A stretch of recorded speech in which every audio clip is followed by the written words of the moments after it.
Today on Keep Classical Weird, another rapid-fire round from a wonderful and creative friend of the show. Given this archetype, do you think you fit the particular archetype of a bassoonist? Oh, yeah.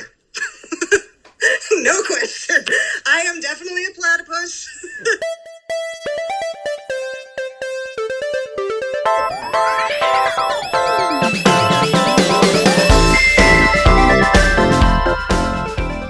Welcome, friends, to episode 43 of Keep Classical Weird. I am your host, Casey Bozell, and today we're going to hear some unaired audio from fabulous bassoonist and friend of the show, Nicole Buetti.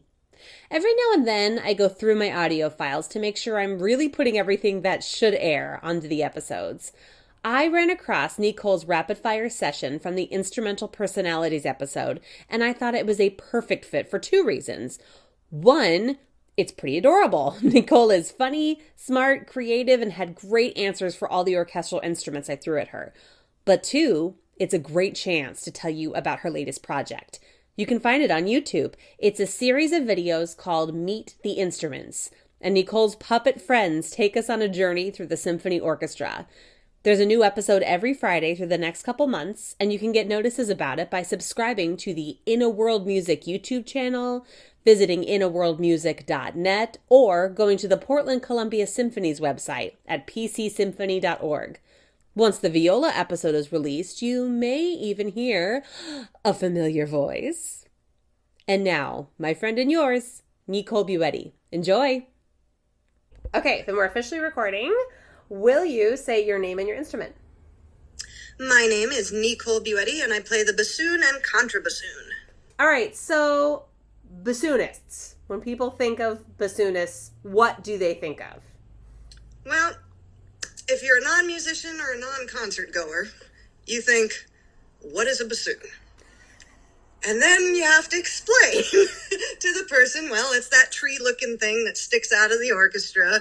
Or if contrabassoon, you got to tell them it's the giant wooden paperclip that kind of flatulates every once in a while. And so that's what they think. But I think concert goers and musicians, they think that we're very eccentric, quirky people. The bassoon is the platypus of the orchestra. We are the odd ducks. We're kind of the strange people that you say, why did you pick that instrument in the first place?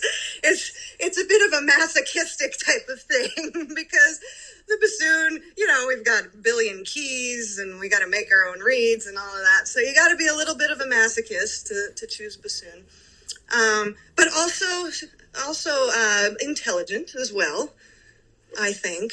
I've heard that we're mysterious. I don't know about that, but some people have said that bassoonists are mysterious. We're definitely mischievous. We're always up to something, always up to some kind of trouble. And we definitely have a dark side. That's another thing you got to have to play the bassoon. You got to have a little bit of a dark side.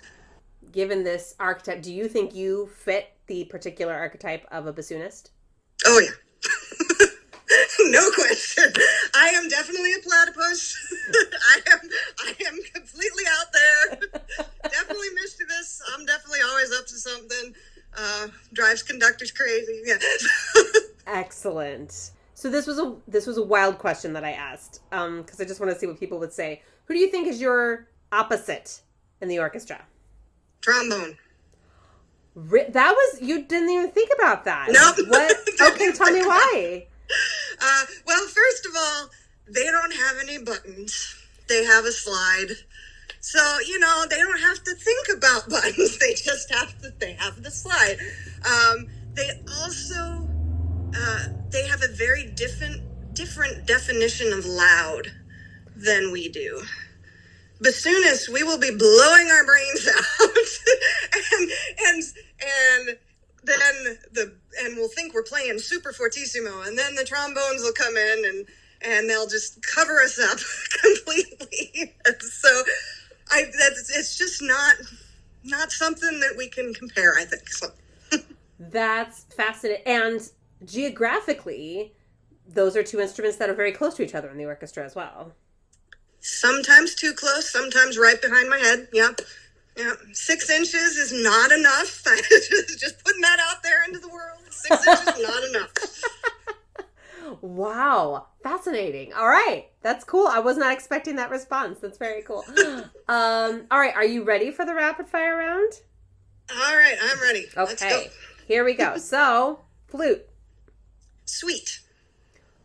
Aw, nice. Yeah. No, I find I've always thought that all flute players they're always just so sweet. I love that. Yeah, That's I like flute players. Oboe.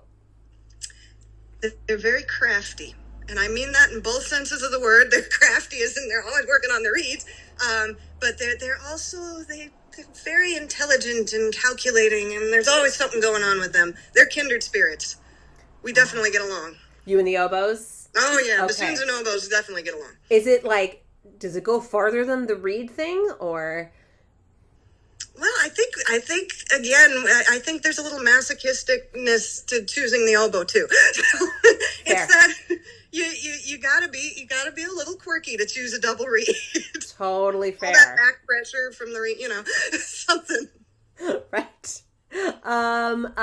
Clarinet. Aloof.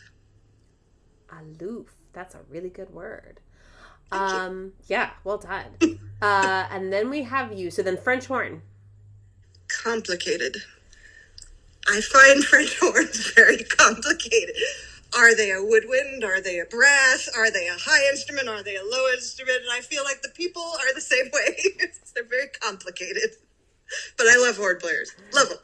Nice. Trumpet. Confident. Very, very confident. Look at you with that diplomatic word. Well Yes. done. I would like to stay married. So, since my husband's a trumpet player, that's what I'm going with. I love it. That's very good of you. Good work. Trombone. Loud and possibly inebriated.